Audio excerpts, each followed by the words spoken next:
TV. Morning at NTV. We are live from Kampala's Serena Conference Center. Those joining us online, the hashtag is Morning at NTV.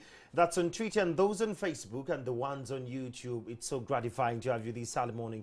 Now today, Forum for Democratic Change will choose who between Waswabiri Gwa and Patrick Amuriat Oboy will hold the flag going into the 2021 general elections. Now this comes on the heels when political parties are struggling to finance the activities. Now to speak to us about this and more, we have Morrison Rwakakamba, the CEO, Agency for Transformation, who is an NRM mobilizer. Wow, and transformation. And we have Ibrahim Ssemuju, the Chila Municipality Member of Parliament, who also speaks for the FDC. Good morning, gentlemen. Morning. I'll start with one thing. Honorable, how are you holding up? FDC has a lot of activities going up. The other day we saw the two-party flag aspirants going around the nation. How are you holding up? First of all, because of partly COVID, not necessarily the COVID, because we faced these restrictions even before COVID. Indeed. But with COVID, you also seek to restrict yourself. We have had candidates, both of them, as you've mentioned them, campaigning, but also as a party, we have organized for them join delegates meetings. I think yesterday is when they returned from West Nile, but we also used their presence in these areas to do some reconciliation and because the party primaries in some areas were bad.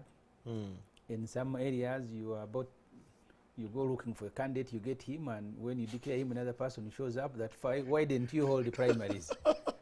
And then when you issued the invitation, that person was not there. So it's very difficult. Of course, in all the elections that I have been part of at the FDC, we have had to borrow money. Even this time, we've borrowed the money to finance nominations of candidates. I don't know how many eventually we'll get. It's a bit difficult. People are poor. You have someone qualified to be a parliamentary candidate, especially in rural areas. He doesn't have 3 million shilling. If you don't But it's the potential one. Yeah, if you don't offer it, you go without candidates. In the last elections, even where we offered money, people just took our money, switched off their phones, and disappeared. This time we took a decision that the moment you want to stand in a constituency, you bring your documents, you will pay direct to the URA. Oh, okay. Because last time we were shortchanged by people we didn't know. We've not gone through that experience.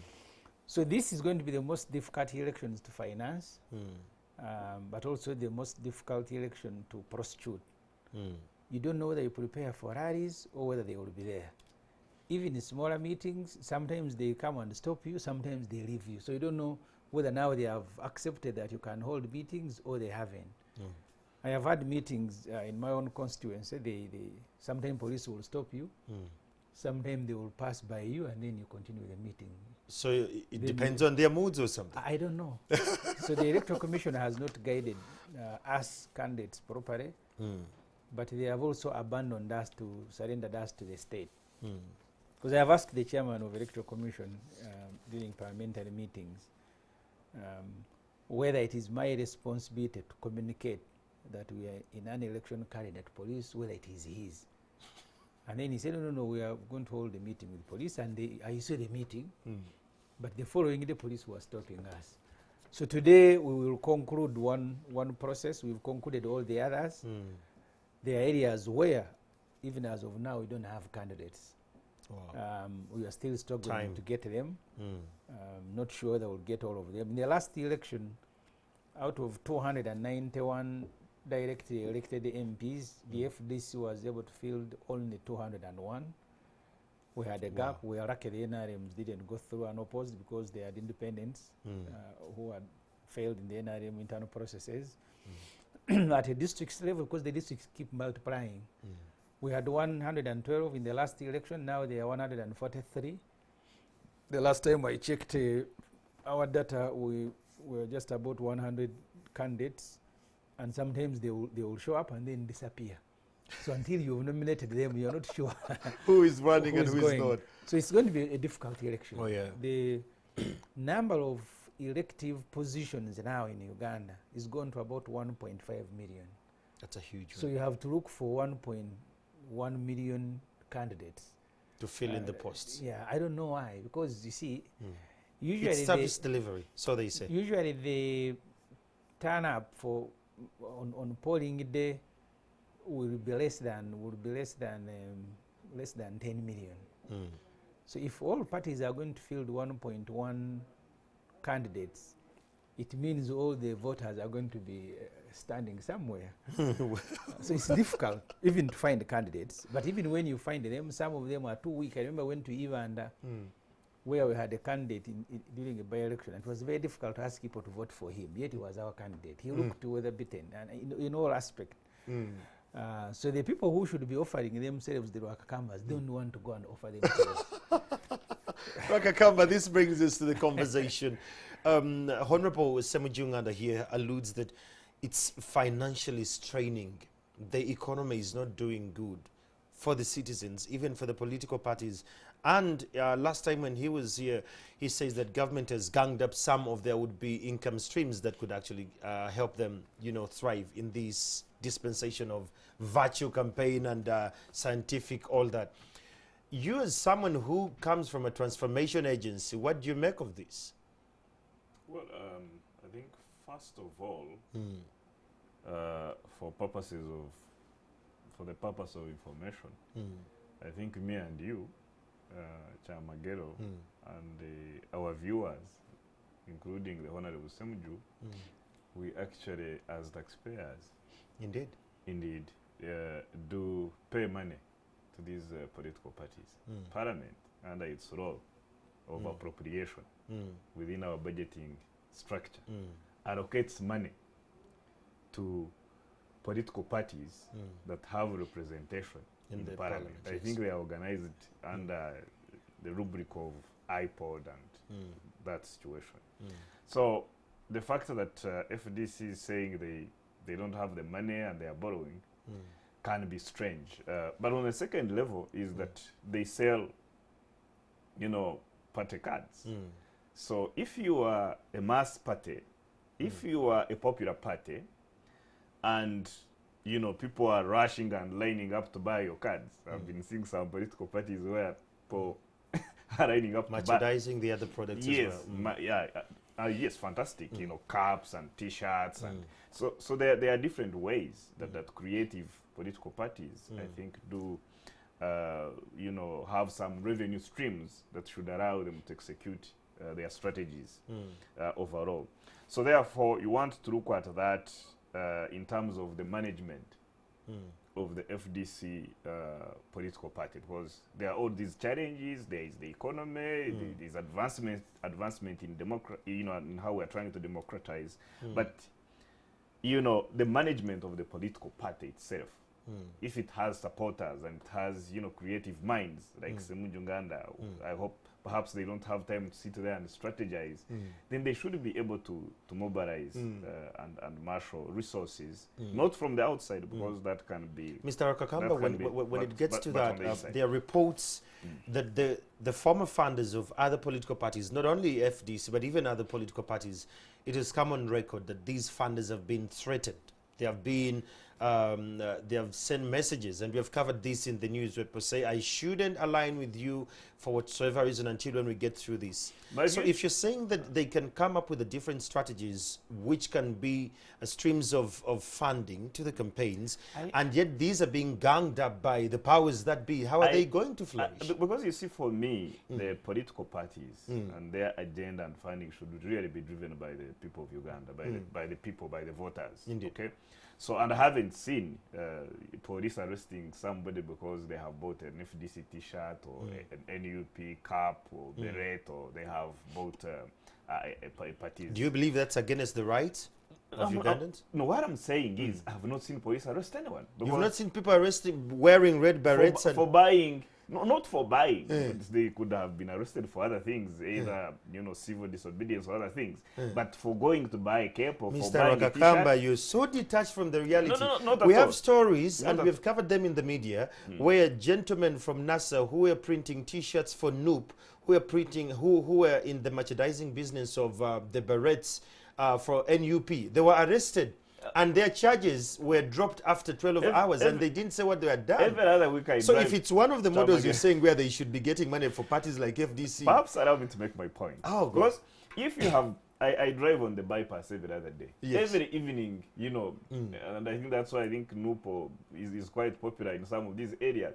You find, stores of people selling the T-shirts, selling the berets, and all those things, and they are open, really doing business. So if it happened that the police arrested people and you have it on record, I think that would be wrong. It shouldn't be done, because if they are merchandising a product that is not illegal, why should the police arrest them?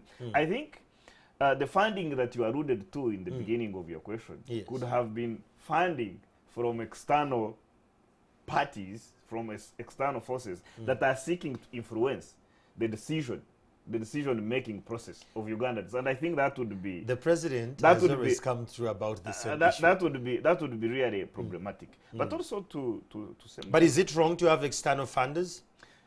well, as long as there are certain guidelines, perhaps the Electoral Commission and all these other people can have guidelines on what kind of funding can come into.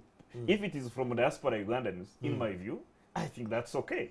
But if it is from some governments and intelligence agencies, in the world that are seeking to cause, havoc, government that are to change government, or to influence the choice of Ugandans, I'm told of stories of where dollars, I think you've heard about it, where dollars have been confiscated and all those things. So I don't think that should be. Then the other issue, to my brother Honorable Ibrahim's point, in finding candidates to go across the country, we have to remember that the biggest opposition in Parliament to NRM Is FDC. is a political party under courts called the Independents. If you have to look at the numbers of MPs that FDC has, that Independents or any other political parties apart from NRM, the second it is the Independents. So I think also the strengths of the political party should be that enthusiasm for people to mushroom from across the country, saying this is the flag, FDC flag, NUP flag, NRM flag that we want to go for. Recently, you saw the NRM primaries, quite chaotic, unfortunately, in some areas. But I think overall, you saw the enthusiasm of people really trying to run on NRM tickets. Mr. Rwakakamba, So because what does the that state tell you? has the machinery to do that. These What do you mean parties, machinery? FDC, DP, NUP, we have seen them trying to go around the country, trying to mobilize the people, and they're being ganged up, they're being beaten. We have run stories here when they're being harassed by police, they're being taken off radios. So the freedom of expression to solicit or to recruit new positions, on rather that people to issue, run for positions. on is that not there. issue, I would look in the camera and say that those who are arresting people and removing them from radios, it is fundamentally fraud. It is very wrong, because we are really trying to build. Have you advised the We head are- of state about this? I Because am speaking through the camera, and I am saying that is wrong, because if we are promoting a democratic space, we should allow ferment of ideas, people to listen from me, people to listen from Honorable Nganda, and determine who should run a country. But within the framework of COVID, I think it is Nganda who is now spearheading a digital campaign. If you go to Chile and look at his billboards and all those things. So I think the season, in a way, the season is about the messaging, is about different ways of digitally connecting with the people, not necessarily meeting with them physically. And unfortunately, it's the age of COVID, and COVID is forcing us. Honorable Ssemuju, do you think your structures, in one way or the other way, have yielded into the struggle you're facing with regards to nationwide, recruiting of the right candidates? You see, we can take blame for what we've not done at our respective headquarters. But the country will need to have a conversation on the conditions under which we do politics. You operate, yes. And it's not unique to Uganda. Before he was overthrown by a popular uprising, Hosni Mubarak in Egypt, his party controlled more than 81% of parliament. In fact, the party that took over government through elections when Mbaraka was overthrown, in the last years of Mbaraka, they did not have a single MP in parliament. So if you measured enthusiasm the Rwakakamba's way, you would think that the opposition in Egypt did not exist. In that context. Yeah, because the Justice Party, which was the Muslim Brotherhood, they did not have a single MP. The conditions became so difficult. Even to offer yourself, you face different threats. And the same applies in almost in all the African countries, in Sudan. NRM people who offer themselves believe that this government will not change. And because government will not change, even to offer yourself as an NRM candidate is an opportunity. The one who contested against me immediately, she loses. She's appointed RDC with a brand new pickup. She had been a primary head teacher. Most of the NRM MPs who failed the elections, they are the ones who are on boards. We have had trouble with parastatals. Nearly 30 to 40% of parastatals, the boards are NRM MPs who failed the election. So is that massaging failure? That's how Mr. Museveni keeps stating them that in my father's house, I don't know whether it is biblical, that there is enough space. Yes, that is biblical. So to offer yourself to be an opposition candidate, especially in areas where chances are mathematical or they are not there, it's difficult. In Chira, where I'm an MP, I am the only FDC standing. The NRMs were 6. They are sure they will fail, but they offered themselves. What is the motivation? The campaigns in the NRM is also... Why are you sure they will fail? It's obvious. They know themselves. It's going to be litigated in Honorable maybe has overseen the entire process. All the 6 I haven't seen a poll. all the 6 who participated in the NRM primaries in Chira, they don't do it that because there are chances to win, but it becomes also a marketing platform. Let me market myself to the NRM that I exist. The same things you see in Kampala and other urban areas. So therefore, yes, we may not have been creative enough. I have visited political parties in Africa, in Ghana, in Tanzania. They are in a better state. They do some business. The business they do are not going to be crippled by the state. In those Uganda, other countries? In those countries. The 2 parties in Ghana, of course, they have each shared government and they both have been in the opposition. They are really very rich institutions. They can sponsor candidates, they run media institutions. In Tanzania, Chadema has improved with the state funding. In Kenya, those who are in power don't seek to collapse the business of their competitors. Sometimes they actually do business together, which you don't find in Uganda. We face a very unique situation in Uganda. Businessmen will never want to associate with you. I'll give you an example. You've seen billboards that are put in Chira. Yeah. There's a guy who has more billboards. So I go to him, he says, Ssemuju, I support you. But the moment you put your photograph on my billboard, I may never win a government contract. Oh dear. I would rather give you a contribution, but you will not take my billboards. So even to associate with the opposition in Uganda, it's a crime. It will limit chances to do business. Yeah, sometimes it is assumed, sometimes it is real. So in terms of fundraising, the NRM gives out their cards for free. But why don't I first push back a bit on that? Yes, just you can. Please. Because you and me know, Ssemuju and me know that one of the pillars, strong pillars of the FDC, Musingu's Garuga. He used to be. You know, until? Let me really be very clear. He used to be. He won and runs most of the contracts, billions of money with NADS. I think the sitting DP president is doing business, you know, with NADS and other government, you know, one contracts legitimately. Sitting DP president. Legitimately. I didn't know. So and there are so many, you know, because you see, my view is that whichever political persuasion you belong to, you know, if you have got a good idea or if you have got a, you know, a steady company as long as you follow PPDA rules. I don't think the selection or how these contracts are awarded should be through the shades of political party. If that is happening in some areas, I think those are individual mistakes of high-handed people, but it is not a government, a state policy that people who belong to different persuasions should really Mr. Rwakakamba, if it's happening and they're doing it basing on political affiliations, and we had this conversation last week when I had the PPDA director here, there is a ceiling where people just don't go through so easily.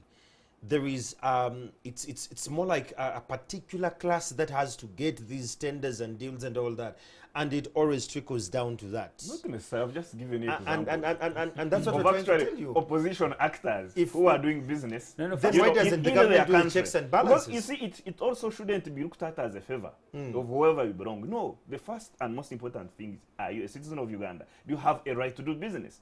So it doesn't matter, which political party you belong to. Whether if you are NRM and you have got a good company, you should access business. If you're FDC and you have got a good company and competence, I think you should. I know, but the reality on the ground is quite different. If there is evidence of that reality, that a contract was given not based on PPDA procedures, then that's a big problem. You can go to court and litigate as a citizen. Those who are, who did not feel right about that can also still, litigate that.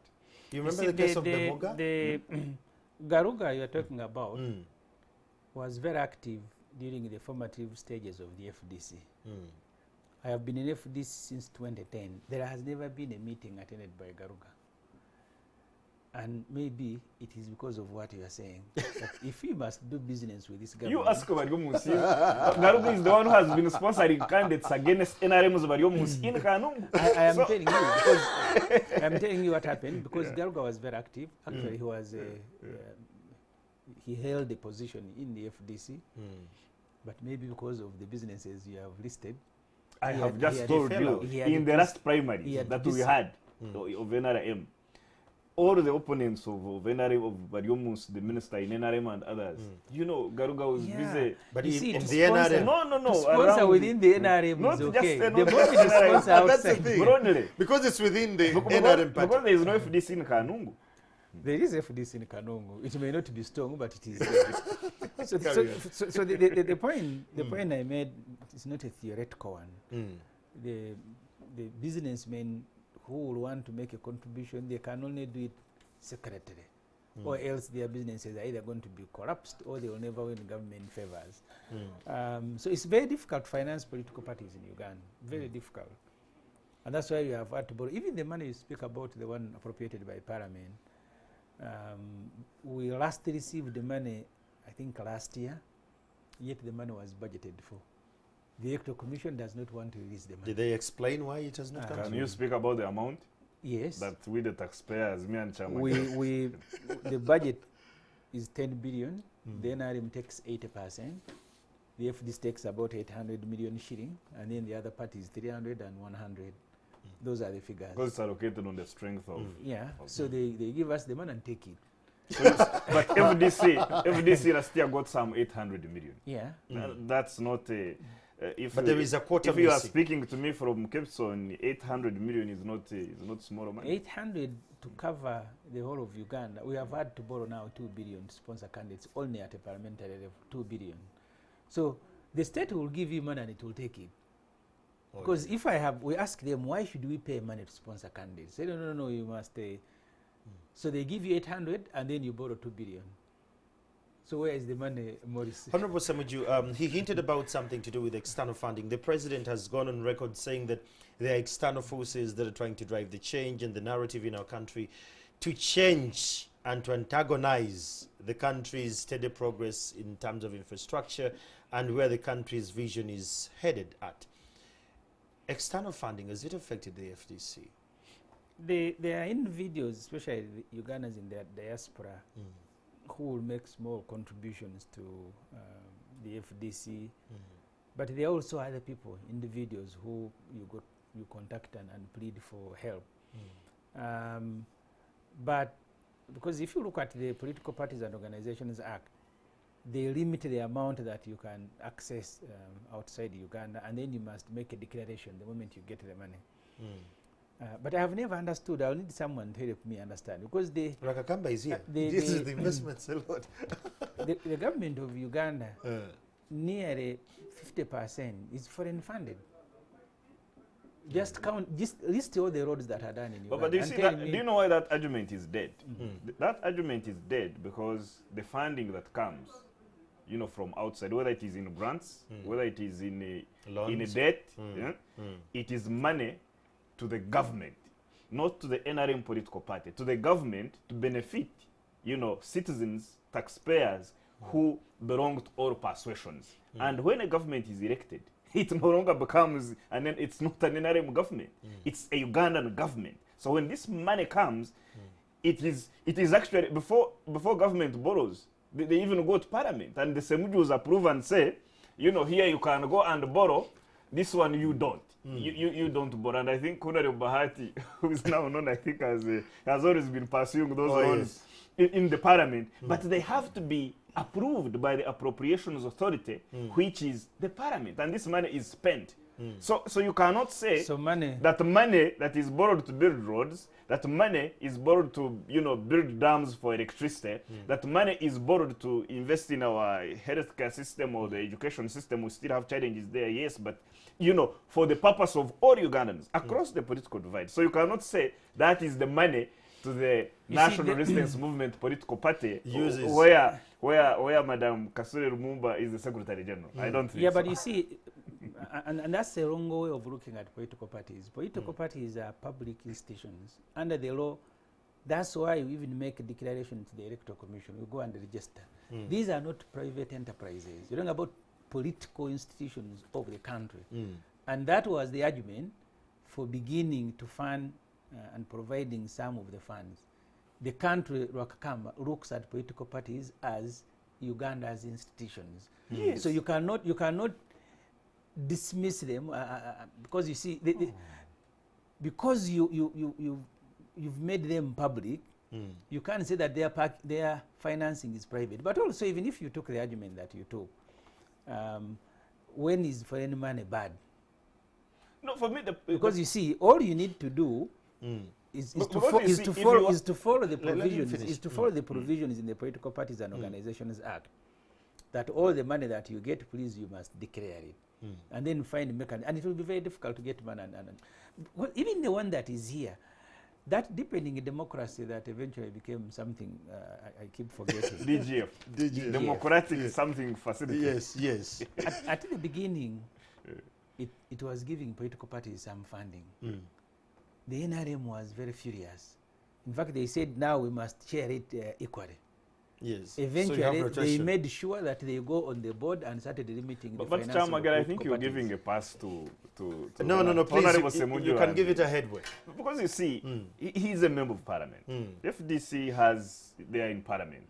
And, you know, whether they are different persuasions, NRM and other people, but in the floor of the parliament, I have never had members of the opposition during the budget negotiations, because these are very, very tough negotiations, because budget is about power. They are not and tough. NRM, they are tough because that's where power is, unless if the opposition don't know where the power is. It is in the budget, it is in the numbers. I have never had a member of the opposition political party go on the floor of parliament or in a committee and say, in terms of appropriation, all the money that we give to political parties, we needed to expand it by 50 percentage points, because as public institutions, we needed to extend frontiers of democracy, so we need active political parties. I think, in my view, let me finish. In my view, I actually think broadly, NRM is becoming and continuing to be dominant, because I think of the fuzziness in terms of the policy and strategy of the opposition political parties. There are big questions of the day for me, like the formation of the Electoral Commission, the tenure of electoral commissioners, the Supreme Courts and how courts are formed.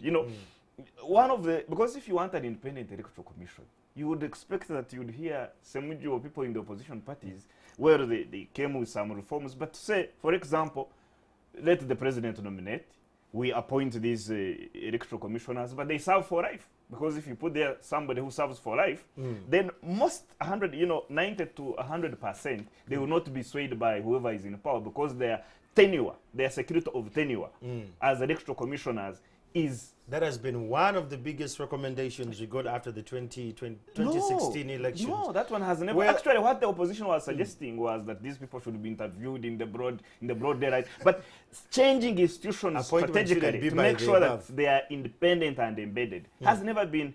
The issue of integration, if you ask the political parties like NUP and others, what is your position on the integration, the East African community and the broader integration and region, they will never tell you anything about things like that. So I think also strategically, we shouldn't be giving a pass, because there are governments in waiting. So they should be very clear about their policy, and so that Ugandans can be comfortable with them. The good thing you said you've not had. Yes.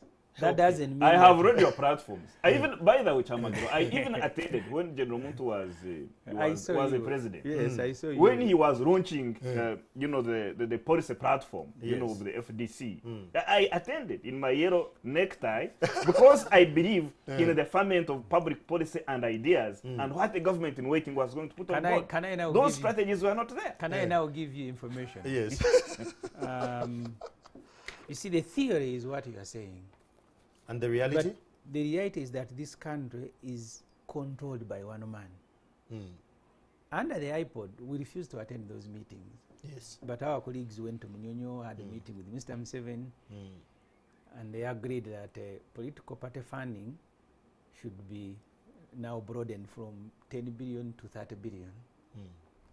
And the sharing of that money, the one meant to run secretariat, should be shared proportionately. All those agreements were made. In fact, it was now factored even in the budget. But the release is not there. The reason they went to Munyonyo, because the theory is that Parliament will do it. The practice is that it is done elsewhere. And you know why, and you know it because Rwakakamba, I know you know it. That these things are not done in Parliament. Yes. The proposals we have made. The paper is because they are scholarly. You can even hire people like you to go and do them, and then you go and present them before the Committee of Parliament. We've done it. We even hire experts. We have a budget in our office, Leader of Opposition and Chief Whip. Where we are short, we hire experts to advise policy alternatives. We go and present them. During the budget process, we even provide and present an alternative budget. But things are not done here. This country is captured. So the one who captured the country will make the final decisions. I can tell you, Rwakakamba, if Mr. Museveni today says release the money for political parties, before we leave here, it will be released. Because he follows. The other day we had the Minister of Lands. Their budget performance had declined to about 26%.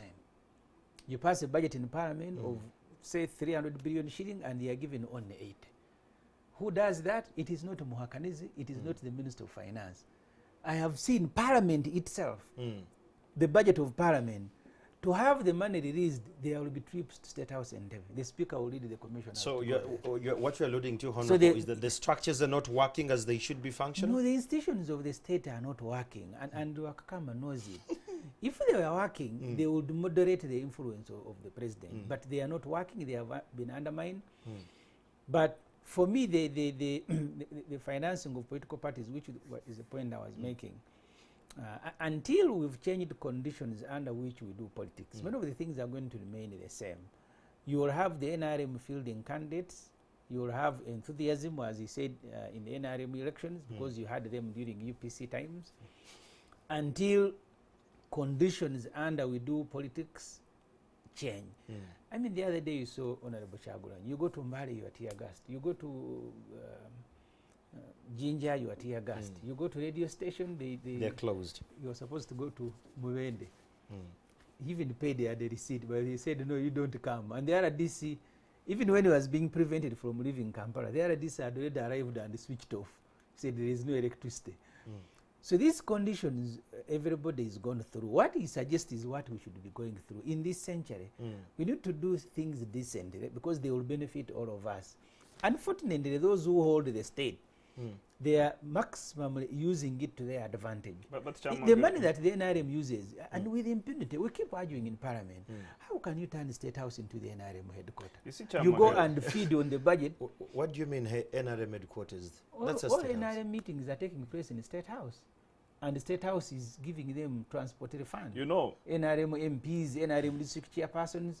So you have one party that is run by taxpayers, 100%, and other parties are struggling. And then you tell them, you go and compete, you be creative. Rwakakamba says, go, be creative at the FDC. You have strategies. You know Honorable Yes. Kazora. Honorable Kazora. Yes, I do. He used the MP for Kashari. He's the one, I think, who used to raise that point of Ssemuju and State House and meetings. Being a headquarter of NRM. Eloquently. But I think we also cannot forget that President Museveni is still the president of Uganda. You see, when you're still when you're president, there, you know, certainly you have got the leeway, you know, to do certain things in the interest of the country. When I mean, you know, Donald Trump is campaigning, he's 27 days or 26 days to the election, he's still president, he's flying Air Force One, he's, you know, getting free medical health care at Waterreed. So some of those things really happen. But the bigger point that I think I wanted to make is that this perception that pushing back against President Museveni is impossible and that you cannot win points with him, you know, in the legislative agenda and management of this country is not true. I know that this is the same parliament, for example, where President Museveni has nominated ministers and the, you know, cabinet ministers. Voted off. And parliament has, you know, they put their, you know, feet on the ground. Where he has on ground and say, Rwakakamba. Mr. President, you have nominated this person, but you have refused.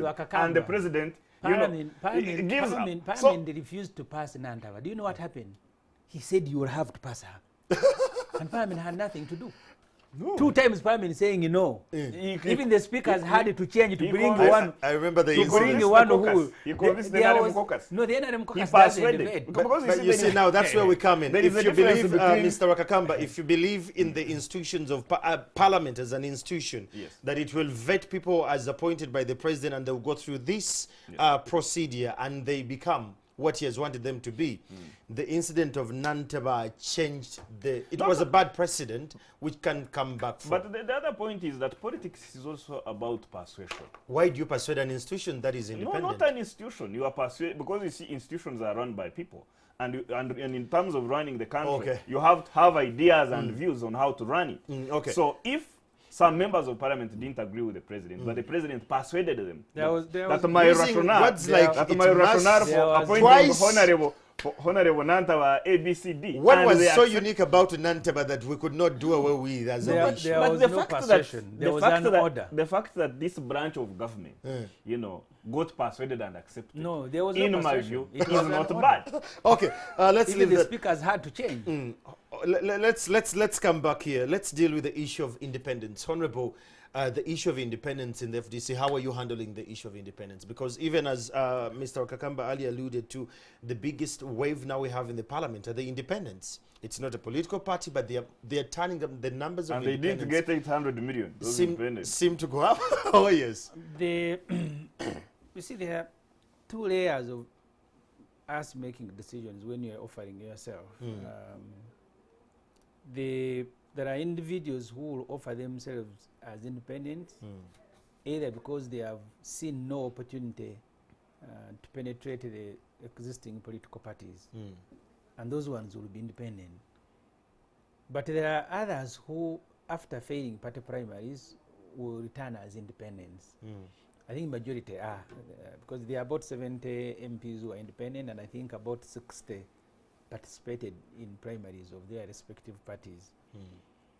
The reason people decide to be NRM, or as we call them in Parliament, in NRM leaning independent, Yes. it's because in areas where the state is going to be strongly present, it is easier to win an election when you are not seen like you are against the state. And by the way, Museveni is an interesting person. People who write Museveni's history, he's also the sponsor of these independents. In Teso, at one time, he was also sponsoring an FDC. And that FDC, yes, that FDC who eventually became a minister and left FDC, she had access to billions of money. At one time, NRM MPs were being sent to go and get money from FDC. You remember one time the president flies with a presidential jet to go and meet her using the Sorot Flying School airfield, which was not very in a good state.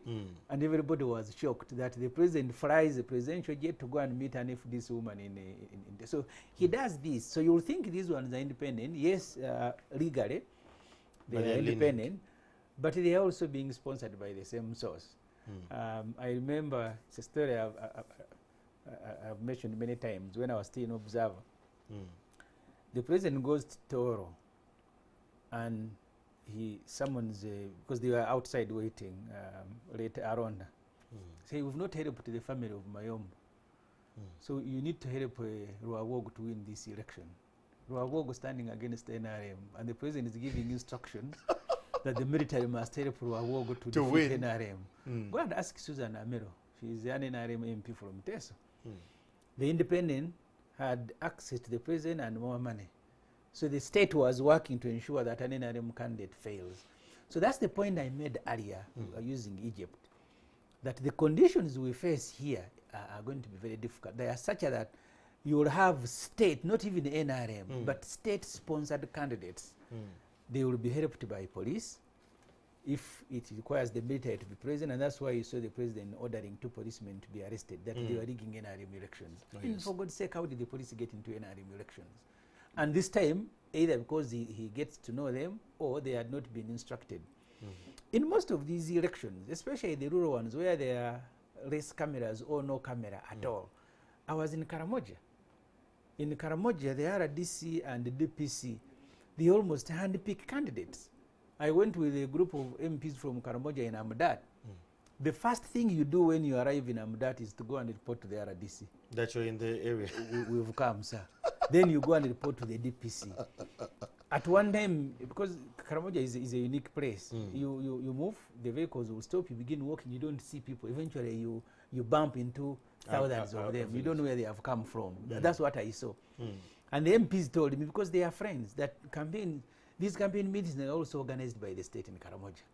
So therefore, these are conditions under which we do politics. Until they have changed, there is elections in many areas will look less competitive. The NRM will look like it is competing against itself, and that's why he speaks about independence and NRM being the majority in parliament. It's because the conditions don't allow individuals to go and take on the state. You must be extremely courageous. Because you go in, I remember in the by-election of Bukoto South, Alintuma versus Leighton Subuga, the chairman of the Electoral Commission, Chigundu, he was at a polling station where armed men in plain clothes came and took over a polling station in the presence of the chairman of the Electoral Commission, and he said, "Oh, I didn't know these things are happening," because the cameras were there. So this violence that you've seen in the NRM elections, when you are isolated there in the general elections, it is even worse. I remember Livingstone Okero returning here from Cho after general elections crying. He had been beaten, bleeding, his people. For me, I am lucky. Where I am, you will beat me, Chamagero will be there. So you will not be motivated to beat me the following day. It will run. But up country, you will be beaten, and the country will get to know after 3 months. When you're dead. Mr. Rwakakamba, the issue of independence seems to be spilling over, not only in the FDC, NOOP, even NRM. After the party primaries, the venom that is running on the ground comes from here to Timbuktu and back. How are we handling the independence from the side of the NRM, or what could be the best approach to engage them? You know, I think that political competition, you see, politics is like boxing. It's really a contact game. And during the campaigns, you know, some tough things are said, you know, some passions rise, some emotions are hurt. So it really, in the aftermath of any election, whether it is a general election or a primary election, you know, usually political parties must have frameworks, you know, to bring, you know, the party again, you know, to the mainstream, you know, to the messaging, to coalesce together, you know, for candidates that would have won. That's why within NRM, there are still some elections, you know, going on. There are some results that are yet to be announced. There are some sort of internal by-elections that could be happening. But there is also a group of I think, NRM people who lost elections, led by the Honorable Anite, who stood in Koboko municipality, who's saying, yes, we lost. Elections shouldn't be a matter of life and death. But after she said it was a mafia clique within the NRM that beat her. No, she was on TV. I watched her with Ssemuju and then she was on UBC. And it's on Twitter, it's official. And she was saying, look, we lost. These things may not have been perfect in terms of how the election was conducted. There could have been some challenges and problems here. But let's come together as NRM, such that we don't break the party, such that we continue and campaign for the chairman of the National Resistance Movement in the upcoming general There election. is that statement that seems to come from everyone who has lost. Yeah. Everyone seems to say, well, this is not about me, but me, I'm still going to stand with my chance. I have intrigue. It seems there is some little bit of intrigue within the NRM. But the only scapegoat someone makes at the end of every statement, I'm going to vie, rather to mobilize for my chairman, I don't think you should classify it as intrigue. I think it is, the passions that come with competition and some unfairness that can happen on the ground. Because remember, elections are free and fair. So you believe there is no fairness in They are never perfect. They are never perfect. That's why we say free and fair elections. So I think I would be wrong, or maybe living in some illusionary place, to say that elections, are perfect. The other day I was in Rukunjiri and there was that is one of the few areas where FDC does primaries. And then one of the candidates who lost Ingrid Turnawe was saying now, some people in FDC have brought NRM, bad manners in FDC. They were buying delegates. I did not lose. And she seemed to suggest that some group in FDC, at the top acronyms of FDC, they campaigned her and used money to push her off the cliff. And she was like, she must run to restore the values of FDC. And I was looking at so it's that. cutting across. Yes. So I think the broader picture is that I agree with Ssemuju that we needed to really build strong institutions, to build strong political parties across the board, because good political parties, even good opposition, by the way, is very good for the country, because there are some ideas that came from FDC manifesto that the NRM is implementing, and I think that's okay. We're getting to that. My colleague Stephen Mbide is standing by in Najanankombi to paint for us a picture. Are the delegates arriving? What is the mood like? Today, FDC is going to have they're choosing their flag bearer for the presidential race when we get to 2021. Stephen Mbide, if you can hear me, what's the latest on ground? Yes, Andrew Chamagero, before sunset, we shall have the big news coming from this Najanankumbi, the Forum for Democratic Change headquarters. And just in front of me is the podium where these two perfect gentlemen, Engineer Honorable Patrick Amniato Boy and Ambassador Waswa Wirigwa, will be taking the podium here to speak to over 350 delegates who will be converging here later. Of course, many of them are beginning to trickle in from different parts of the country, and they're going to be listening to these two gentlemen on what their final message is, and then they will be casting the ballot here to confirm who will be the flag bearer of Forum for Democratic Change. But let me speak to some of these gentlemen and ladies who have come in from different areas of the country, at least to be witnesses here, and they're going to be acting on behalf of other FDC members across the country here. They're going to be letting us know what the expectations are today, and of course, whom do they think is the perfect flag bearer for FDC. Let me start with this gentleman here. Good morning to you, Sebo. Morning, how are you? I'm okay. Yes. Your name and where are you coming from? I'm Sings Peterson from Mtungamo district. From Mtungamo. Yes. And what are your expectations for today? Well, today is a big day for FDC at our head office, because it's a day we are electing our presidential flag bearer today. We expect the occasion to be transparent, to be fair and free. I can't decide and say this is going to be through, but this is the final day. They're going to address us, and we make a final decision on the particular flag bearer. What does it mean for the democracy within the party, internal democracy within FDC, for you converging here, representing so many other people, and then be witnesses for the one who will be holding the mantle for FDC in the general elections? Well, these two gentlemen have been traversing the whole country to familiarize themselves with their party members. Now today, we are coming here to elect. And as far as democracy is concerned, they were moving around to show clearly that these are the very people, not hiding, not doing anything. But today, we are going to show the public, the Ugandans, that these are our flag bearers, presidential flag bearers, in the open, transparent and free and fair. Thank you so much, the delegate from Kuntungamo. Yes, please. Okay, let me also speak to some other people here at Najjanakumbi, the party headquarters. These two gentlemen here are also trying to make final touches and make sure that everything is okay, those gentlemen there. But also, there are some others who also came in so early here today. And let me speak to this gentleman here. Good morning to you, Sebo. Morning. Morning. I'll hold for you. Yes, please. What's your name and where you come My name is Tonda Charles, coming from Luka district. Luka in Eastern Uganda. In Eastern Uganda. So what are your expectations for today? My expectations that everything is going to be fruitful. As you know, FDC is the only party which has displayed what we call democracy. We are holding a national council here, determining the year that will engage dictatorship in Uganda. Yeah. Okay. How were the primaries in your area, in Luka, or FDC? The primaries, I can't even talk. I can even just cry. I don't know how I can explain it. You see, as of now, you saw what happened in primaries. Everything was almost explaining danger in the future. I mean, for the FDC. For FDC, it was okay. We have done everything democratically.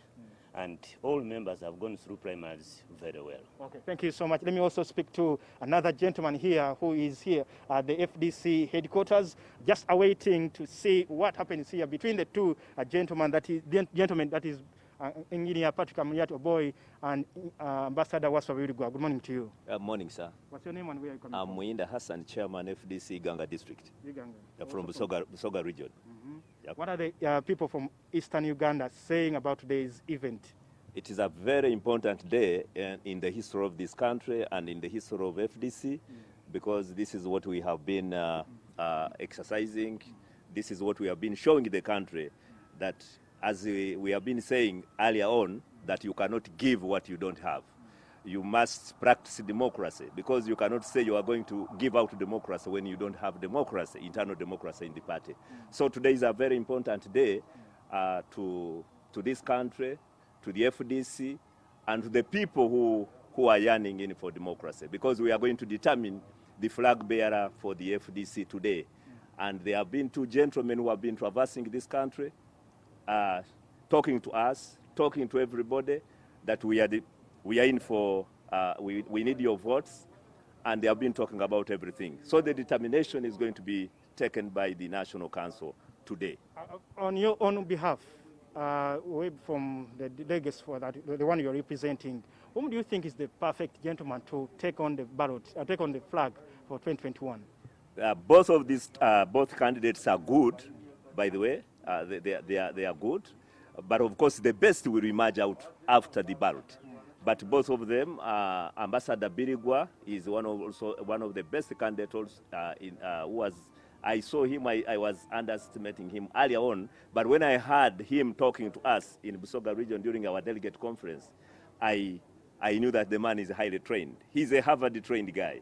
And when it comes to Engineer Amuriat, he's also very good. He has also traveled, he's well educated. That everyone knows and understands, but yes, for you particularly, because you also have only a single vote, but of course you'll be representing so many. I think I think as FDC delegates, this time I think they should give a chance to an Easterner, somebody coming from the East. We have never had a president, from Eastern region. And I think this would be an opportunity for FDC to show this country, because President Museveni has overstayed 35 years, long enough from Western Uganda. Northern has ever had 2 presidents, and Central. So I think the opportunity should be given to the Easterners to manage the affairs of this country. Okay, thank you so much, the gentleman from the Eastern Uganda. There are also other gentlemen here. Let me also first speak to this one here who is just coming in. Good morning to you. Good morning, sir. What's your name? My name is Matovis for District Chairperson FDC, Lyantonde District. Lyantonde. Yes. From Southern Uganda. What are the people coming from Southern Uganda saying about today's event? Actually, all Ugandans, including my district members, are looking forward to see the next candidate for FDC. Their eyes are now focused on FDC. And now the challenge is whether we have, we have two candidates who are contesting, and the FDC has not yet chosen. But this time around, people would like to see, of course, the change has come because all the time we have had Dr. Besige, and actually they were so happy that Dr. Besige this time did not come, and they're looking to see what other opportunity that FDC can give to Ugandans. Okay, thank you so much. Let me just get only one other person. Maybe if we can come closer here and we speak to just one other person, because I see I have to get back to studio. Good morning to you. Morning to you, sir. How are you? I'm fine. And where are you coming from? I'm coming from West Nile, Northern Uganda, particular Obonyi district, new district elected. We come, as my fellows have said, we come to elect our flag bearer for FDC, because you have heard across in the country that the FDC is dead, but the FDC is not dead. You can see I'm from West Nile. Today I'm here. Okay. So we're going to elect them.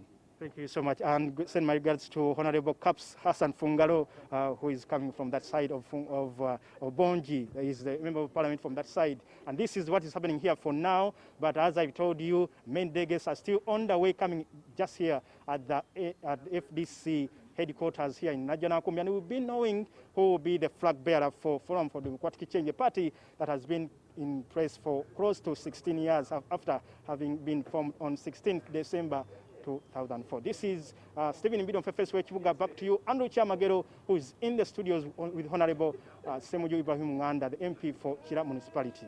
Thank you so much, Stephen Mbidi. That is quite an insightful. I'm excited. I've seen a couple of regions already reporting for this conversation today. And congratulations to Honorable Ssemuju Nganda and the FDC, having gone through all this. Kwanza, I wanted to tap into a little bit of this entire process of two candidates moving in the same car, moving to the same locations. One speaks and the other one, speaks. What was the experience like? It's something that we are trying to learn from the US, where you have internal party elections, but they have debates, they shake hands, hug each other. Some of them move together, and then sometimes they keep assessing and dropping out of these processes. But you must also understand, and I must be honest with you, the big contest within the FDC was a contest between two different groups that believed in different approaches. The moment one group left, the group that remains believes in the same approach. They can get angry at each other, but it is easier to heal the wounds when the divide is not so pronounced. But also, because we had said we will, from now onwards, have joined, I hope it will stick in, that even in the future, even if there are divides, you can have two competing people traveling together. I mean, I look at I used to play football in the village. So each match ends in a fight. You beat each other and then go home. Yes. And then you look at Europeans, they play football, even if the referee is unfair, they will hug each other, and they move change shirts. Yeah. We need to take Uganda there. Unfortunately, the party that Rwakakamba supports, there are no elections there at the highest level. There is no competition. Even when Nabatans, who her mental status I doubted, offered herself to contest against the chairman, she had to be offered a job immediately, senior presidential advisor, because you can't compete against the president and you can't compete against the vice chairman, the Honorable Haji Moses Chugong. So as FDC, I am happy that we have a process. Two candidates can move together, they can speak to candidates together, and we'll have a fair process. Whether those of us or others who will come after the Birigwas and Amuri to be able to keep it, we are offering something unique and something very good to the country. But what do you see within NRM, there is consensus, and I don't think Ssemuju would say that consensus is not democratic. You know, if people show up, they want to run, but then they are talked out of it because of certain, you know, persuasions or circumstances, and they opt out willingly, and they are not forced out. So the consensus is you know, is democratic because within the NRM. Yeah, because consensus is also part of democracy. And Ssemuju likes to really talk about the US and the Europeans and changing shots, but he has to remember that there is an election going on in the United States where Trump and Pence, nobody in the Republican Party actually contested against them. They are going to run their second, you know, to run for office for second term, but people did not mushroom. But that won't stop us from calling their system democratic. So I think contextually, I appreciate, in my view, what is going on at the FDC, the contestation of ideas, the group that believed in building a political party, the structures and the civil means of contestation and not defiance, were chased out of the FDC. So now there is now, the conditions were made so difficult for them to be able to survive. So they had to exit. And now there is some sort of a choir that believes in, and by the way, that's not even very good for. Isn't that democracy we're talking about? Well, but you know, you need some level of vibrance, contestation of ideas, and that's how you build an institution, you know, and check and on the hard surface some of these different views, and see how to eventually, when you come into government, but also have this ability to accept, you know, the different points of view and run a country in a way that people should not be one-way traffic, but, you know, in a way that are engaged broadly.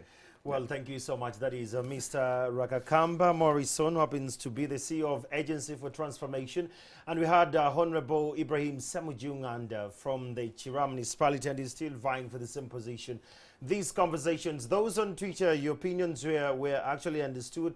Honorable Ssemuju didn't ask the question about joint candidate because he has always answered the same answer again and again.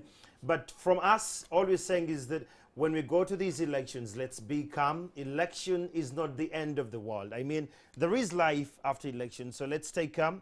Let's focus on the procedures, and let's not use heavy language to all those vying for positions.